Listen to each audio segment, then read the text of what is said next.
How's it going, guys? So today we'll be looking at how to make this cool sci-fi scene in Blender. The shot is cool, the shapes are very primitive in it and very simple, but the composition all in all looks great and I'm very pleased with the result. So let's get straight into it. So here I have a new Blender scene. Let's start off by deleting the default sun lamp, and I'm going to use the default cube for this scene itself. So let's start by selecting the cube, scaling it a bit, and then tabbing into the edit mode. And now we're going to add some bevel into it. So we do Control B and add in some bevel with some segments. Now I also want to add in some more geometry, so I'll tab into edit mode, right click, subdivide it a few times. It'll give us some more data to work with. Now the cube is essentially prepared. Let's switch to the shading view and start adding in some materials. So the very first material that I want to add is the material for the cube. I'll rename it as cube lava flow material, and I'm going to be using PBR image texture. So I'll go Control Shift T on the principled BSDF node. You'll find the textures in the description. As you can see here, we have several maps over here. So while selecting the principled shader, I'll go Control Shift T. I'll go to my project folder. I'll select the albedo, height, the normal map, and the roughness textures, and hit import. And this is essentially going to give us a material setup for basic principled shader, and it's looking very good. I'm going to just increase the scale a bit in the mapping node over here, and it looks great now. Now I want to add that emissive flowing lava material into this same cube material setup. So I'm going to basically add in Shift a mix shader, and I'll plug it in right in there. I'll add in Shift A an image texture. I'll use the same coordinate data and mapping data. So I'll plug that mapping input node into the image vector, and I'm going to open that glowy emissive map. I'll plug that into the bottom socket of the mix shader. Now I also want a mask for the factor, so I'll add in an emission node in here and put it right in between there. So this is going to control the emissive value. I'll duplicate the image texture, again use the same mapping node, and this time I want to open the map for the mask. That is going to help us in segregating the crevices, and we'll put this mask into the factor of the mix shader. And if we go Control Shift on the mix shader, now we'll see that we'll have this very awesome looking lava flow material. You can adjust the emission strength a bit, and if I go to the render view, you can see maybe a bit more. Yeah, that's fine. And we have this flowing lava material right now, and it's looking pretty great. So now done with the material, let's start working on the composition. So I'm going to go into the edit mode of the cube, select this bottom vertex over here. I'll go into the wireframe mode and use the B key, hit B and select this bottom vertex. And I'm going to snap the cursor over here by Shift S, cursor to selected. And I'm going to tap out the edit mode, right click, set origin to 3D cursor. This is essentially going to give us the cursor at that 3D point. We'll move it up using the Z axis. And now I'm going to add in a floor in here. So Shift A, add in a plane, scale it up huge. This will be our floor. And I essentially want to give almost the same material to the floor as well. And you can see I can tilt the cube here. We'll adjust it in a second. So I'll going to add in the material for the floor. So I'll just switch to the material viewport and I'll click on new. Essentially I want the same material but without that lava flowy thing. So I'll use that and I'll click on this button over here and rename it as flow. And I'm going to delete this lava map from here, the mask and the emission map. I'll just plug the principled shader into the surface output and we have this very good looking flow material. And I'm going to also increase the scale from the mapping node so that it gives a bit good look. Maybe not that much. Yeah, I think that will look just fine in the camera view. Great. So now we also have a flow ready. Now it's time to actually work on our camera position and set up our camera angle for the final render. So I'll type number 1 on my numpad and I'll go Alt Control 0. That is going to snap the camera to the camera view. I'm going to move it up a bit and I want to change the aspect ratio for the rendering. So I'll go to my render settings over here and I'm going to change the resolution X and Y, just decrease the X a bit. This gives a pretty good portrait looking look and it's quite mean. Now I'll select the cube and I'll rotate it, and because we set the origin to that vertex, it's going to rotate about it. So I'm going to rotate it in a good direction by double tapping R, and it's going to give us the free rotate tool. So just fiddling around with here to get the best angle for the cube, how it looks, eyeing the reference image I found on Pinterest. So this is a bit of an artistic process. It may take some time, but you should put in that time and get the best results. So again, rotating more the cube to a bit right angle this side. So I want that upper face to be visible quite a bit because I'll be using the fall of light from over there, and this angle looks pretty great. I want it in the right in the center of the composition. That gives it that mean look I want, and I think maybe a bit less scale of it would look just fine. I'm also going to adjust the aspect ratio a bit in here.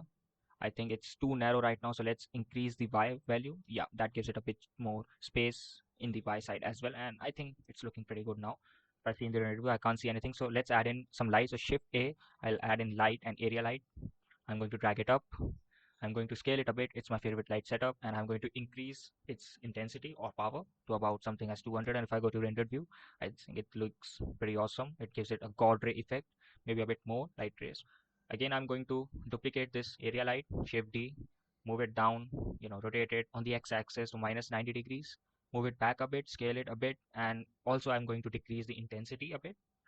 If I go into the rendered view, it gives it a good looking edge light in the bottom and adds in a real sense of depth in the scene, and I'm pretty happy with it. So essentially the scene is looking quite good now, but let's to add in some more detail, I'm going to add in a character, and it's an any character you can add in. Basically in any character we need a silhouette, but I essentially used Mixamo. So there you have it, guys. I used Mixamo. I found this character to be looking quite good. It's a free character, Erica Archer on Mixamo. You can go there, you can download it, download some cool looking animations for it as well. So I'm going to go in my scene. I'll create a new collection for the character so that our scene remains organized. I'm going to go File, Import FBX. I'm going to go to my folder, select the FBX file and hit import, and it's going to import the character right in there for us. I'll move it in the front a bit, and if I go in the material view and I see the scale of it, it looks pretty good. I also want to add in certain animated poses for it so that it doesn't look bland standing in a T pose like that. So I'll again import certain poses for it from Mixamo and try to find out which is the best one. I find this pose to be quite good looking, and I'm going to adjust the scale a bit. I want it to look quite small in front of the cube so that it gives it the feel that it's a sci-fi object, out of this world object. So I'm going to adjust the scale a bit and move it in the Z space so that it also gives a depth feeling in the scene. And if I go to rendered view, we'll see the scene is looking pretty good, but I can't actually see the character. Not even the silhouette is quite visible. So I'm going to add in the light. So I'm going to take in the area lamp, hit Shift D, duplicate it, move it near the character, adjust the scale a bit, and use double tap R, and I'm going to adjust the direction of the light. And if I go to the render view now, I can see that the character is very dimly lit, but its silhouette and a little bit of materials is visible, and it's looking pretty good. Now the scene is essentially complete. Now it's time to add in some volumetrics. So for adding in some volumetrics, I'm going to add in Shift A. I'll add in a cube. That will be my volumetric domain. I'll increase its scale. If I go into camera view, I see the cube is just fine. Now I'm select the cube. I'll get into the shading viewport, and I'm going to add the volume material for this cube. So I'm going to click on plus new material, delete the default principal shader, and add in Shift A, a principal volume node. I'll plug the volume into the surface over here, and we'll see where that we don't see any results here. We change the density a bit, and if we go to the render view now, we won't actually see any results here. This is because the volume node requires us to put the output into the volume node and not in the surface node. So I'm going to just change that by putting the volume output into the output setup. And when we do that, we get this very good looking mist. If I go to camera view, maybe increase the volume density a bit. I'm going to add in a passport so that it hides anything outside there. I'll increase the density a bit, and this gives it a pretty good atmospheric look. And now the scene is complete. It's all set for rendering. Okay guys, so here we have our finished scene. It's looking pretty good, but we can make it a bit better. So let's switch to the compositing viewport, click on use node, and go Control Shift T on the render layer, and we have the viewer node with us. And I'm going to use V key to decrease the size of the backdrop a bit so that it fits the frame nicely. And I'm going to add just a little bit of glow. So Shift A, add in a glare node, plug it right into it, change from streaks to fog glow, and I'm going to adjust the mix a bit. So decrease the mix to about minus 0.2, and it's going to give us that good glow. Maybe fiddling around with the threshold settings a bit, increasing the size also, and it brightens up this scene a bit. I'll increase this threshold, increase the size to none, and change the glow settings to high, and this gives it a look of what I am actually looking for. It brightens up the scene a bit and gives it that vibrant color. I'm going to select the viewer node, go into the item menu, and click on save this image, and save this image in my folder. And then I'm going to open this image in Photoshop. So here I have this image in Photoshop. Let's do a bit of color correction into it. It's looking pretty good right now. So I'll just select the image. Go into filter and add in a camera raw filter. And first of all, we are going into the basic tab and adjust with the temperature. So decrease the temperature a bit so that it gives it a bit of cool look, a contrasting look. I'll also decrease the exposure, increase the contrast so that I get those good black and white values, decrease the highlights as well. Maybe again working with the texture, it gives that good look, and adjust the curves to increase the black levels and add in some bit more detail and contrast. Click on OK. Once I'm done, I'll click on OK. It gives a pretty good look and it's looking good now. I'll then import an image noise texture. This is the image I found online. It's a free image. You can go and find it. There are multiple images like that available. So I'm just going to rotate it and scale it so that it fits the frame of the image. Drag it up here a bit, maybe scale it a bit more. And I'll again going to add in that same camera raw filter over it. Camera raw filter.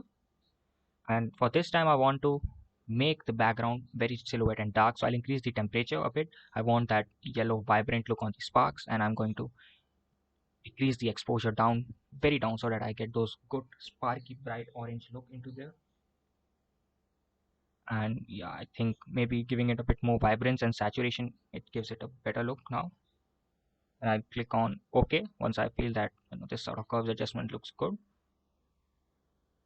Maybe a bit brushing of darks just fine. And I'll click on OK. And now if I change the mode from normal to screen, it's going to give us that good look, sparky look. But right now it's too clear, so I want to select this texture again. It's a bit too much clear right now, and I'm going to go select it, going to filter, blur, add in a motion blur, and this gives it that blurred look. I'm going to decrease the distance a bit, fiddle around with the values, till then I reach a point I like.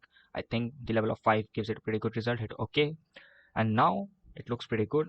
What will elevate it a bit more is I'm going to duplicate this layer, the noisy layer, one more time, and I'm going to go select this layer, hit Control C, Control V,